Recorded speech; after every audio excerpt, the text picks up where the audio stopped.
What's up you guys? Welcome back to the channel. It is your local problematic Leo, and today we have another installment of A Dress to Kill. Now, I do have to apologize because this video definitely came in a bit late, and that's because I ran into some formatting issues that I actually want to kind of chat with you guys a little bit and see how you guys feel about it.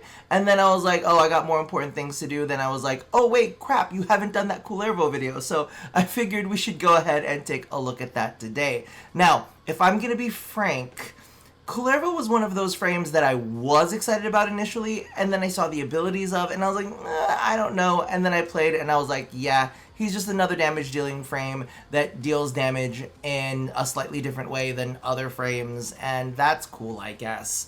But for some reason, I picked him up recently, and I kind of really got into him, but, you know, not so into him that I'm like, oh my god, you guys, he's the best frame ever. I was just like, that's interesting.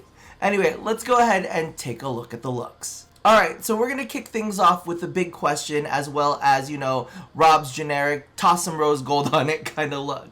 Now, as you guys can see, this is the full-on customization, where I have all of the signas, all of the, what is the shits on it, you know? I put the shits on it, and if I'm gonna be honest, at the end of the day, it does look a little bit busy. So part of me was like, would you prefer to kind of see everything stripped down initially, and then slowly add in all of the like ephemeras and armors that I decided to put on it? Or would you prefer to see it with like the full effect first? Because y'all, I'm a Leo.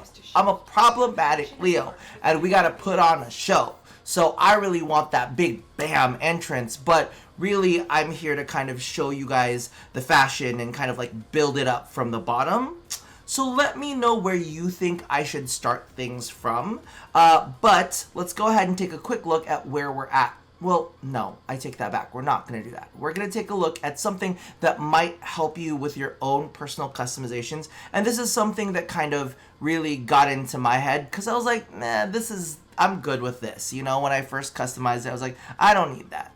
But for some people out there, they might find it a little bit easier to actually see what Kullervo looks like when you take away the baneful blades. So you can actually go into, you know, the accessory section, pull that away, do your customization, add in the blades later, and then that'll kind of like maybe help you out deciding on what colors you feel a little bit better about. But we're going to leave those blades in. As you can see, this is really Rob's very basic, we're going to put some rose gold on it colors. When we take a look at my primary and secondary, of course, I love to do that kind of slight variation in tones. They're both gray. One is a little cooler, one is a little bit warmer. It gives some definition when it comes to the actual, like, tonality of the armor itself. Yes, it is very monochrome, but it gives different variants of it, so there's a little bit more interest there. Now, when it came to the armors, this is not the armor that I would normally go with. I love the Alisorn, like, look, but when I'm actually playing with it in game, I find the wigglies, the little wigglies on the back, to be a little bit much, and I'm not necessarily the biggest fan of it, but I do love the fact that they're basically more knives that we've put into him, and I do really like the Alisorn chest piece that kind of dangles down too. So for looks, this is what we're putting in, but as you can see, I also did a little bit of a rusty brown tone, and I wanted to kind of give some like autumnal warmth, because I think that's when I put him together, and that's what I was feeling. But let's go ahead and get the whole shebang on him. Of course, we do have the, what do you call this, the officium on the back, so we have to toss a little Gloriana action on there. And then the Kuro Signia just makes him, or Signa, sorry, just makes him look like he's a winner. You know, like he's been stabbed plenty of times, but he won. At the end of the day, he's still here and he's still standing. So this is kind of like my generic, you know, I'm going to go ahead and toss some rose gold on it and it's going to look fabulous kind of thing. Now let's move on to the second one, which is a little bit deeper and darker, but here's instant wham bam. We wanted to go with sharp things, so of course I had to add more sharp things on there with the Sapphire ephemera as well as the Frost Signia. Let's go ahead and take those off real quick so you guys can get a better look at it. Now, there's a little bit of contention here because I did use a palette that I'm trying to use less of. So for those of you guys who don't know, there is a specific palette that is called the Deca palette, or the Deca Heirloom palette, which came from that heirloom set that I think, I wasn't here for the initial launch, so I can't necessarily say whether it went well or well it went bad. I have a feeling that it went really, really bad because of some of the comments that I received, and asking me specifically not to use the Sapphire, not the Sapphire, but the Deca palette. But I did want to point out that there are some very, very similar tones that you can find. I just find that this is just the perfect right tone. But there are some, you know, there are some tones that you can kind of like shift off to. So if anybody is curious, I am using this block up here. And you can also use, I believe, if you have classic, well, you can use classic, just straight up classic. You can see right here. There's this tone. Wait, hold on. I should be here so you can see the metallics. So you can go into classic and it does shift the tonality a little bit. You can go a little bit deeper. You can go in one column deeper and you can get a very similar tone, and you can use that. Of course, classic saturated has that, but a little bit more intense as well. I wonder if classic saturated looks good just from here. It's a little bit lighter. It's a little bit lighter. This is a little bit more intense. We also have the gamma if you want to tone it down too. I played around with, where is the one with the fish, the bird, and the thing that's not a fish or a bird? The thing that looks like it could be a cat. Not Sanctum. Oh, you know what it is. You know exactly, the Cavia. I was playing around with this one, and it's a little too pink for me, so don't get that wrong, but those are your alternatives if you're specifically looking at it for this look. But I love the way that this rosy metallic works with the dark purpley gray tone, because it is very much like a dusty kind of gray. And then we go ahead and add in a little bit of contrast with that like shock of teal. Absolutely love that. And you know what? I actually really do like the SANDR that came out with Mr. Kullervo over here. I actually really like the Alto SANDR. It works really well on him, looks fantastic, and it should, because it is legitimately the one that he came out with. Let me go ahead and take off those Baneful Blades real quick so you can see the way that it looks without it. And even without it, just the color combination on its own really just speaks to itself. Now, let's add them back in, and we're going to talk about the my go-to pieces for him. Now, when it comes down to his armor, I don't like a lot. I tried a lot. I did not like a lot. He's okay when it comes down to like the knee pieces get weird when it comes to the shoulder pieces, because his shoulder piece is like, it's weird because it's kind of like leans forward and it's off center. So when they put the shoulder pieces on him, it like looks strangely off kilter, and I'm not sure if I like them. And some of them look a little more oversized than they do on other. It just doesn't, like, you see where I'm saying right here, like there's like a weird lump on here, but it's, oh, there's more over here. It just doesn't feel centered, but it is centered.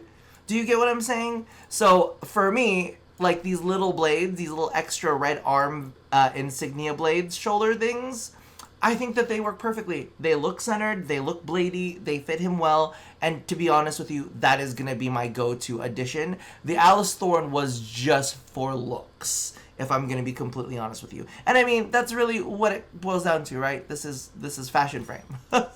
It's all about looks. We're just being dressed to kill. And of course, the Frost Heirloom Insignia, because we just want sharp, spiky things. So just add more sharp, spiky things in there.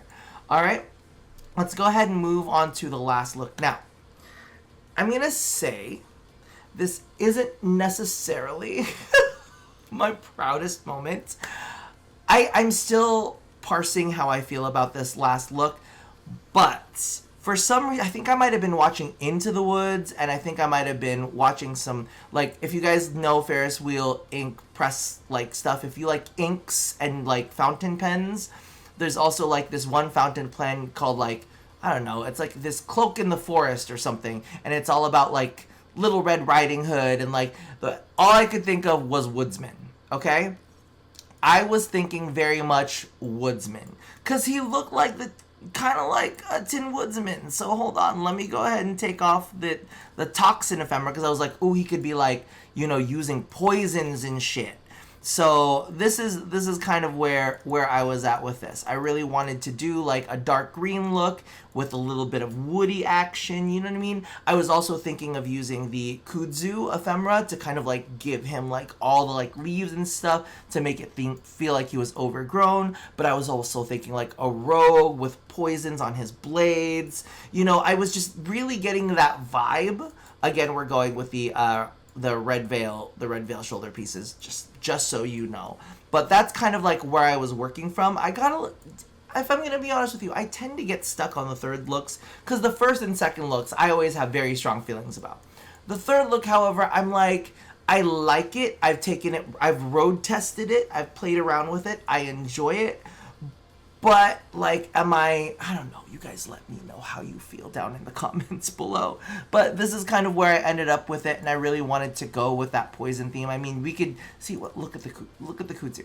It just looks like he's overgrown, or he's camouflaged in the woods. I would probably change the tone a little bit, because it's a little too yellowy greeny for me. I need it to be a little bit more, you know, like more of like the cool toned green. So there's that. You could probably even use, where's like the spores ephemera if you really wanted to make it super, super toxin-y. Can I find it?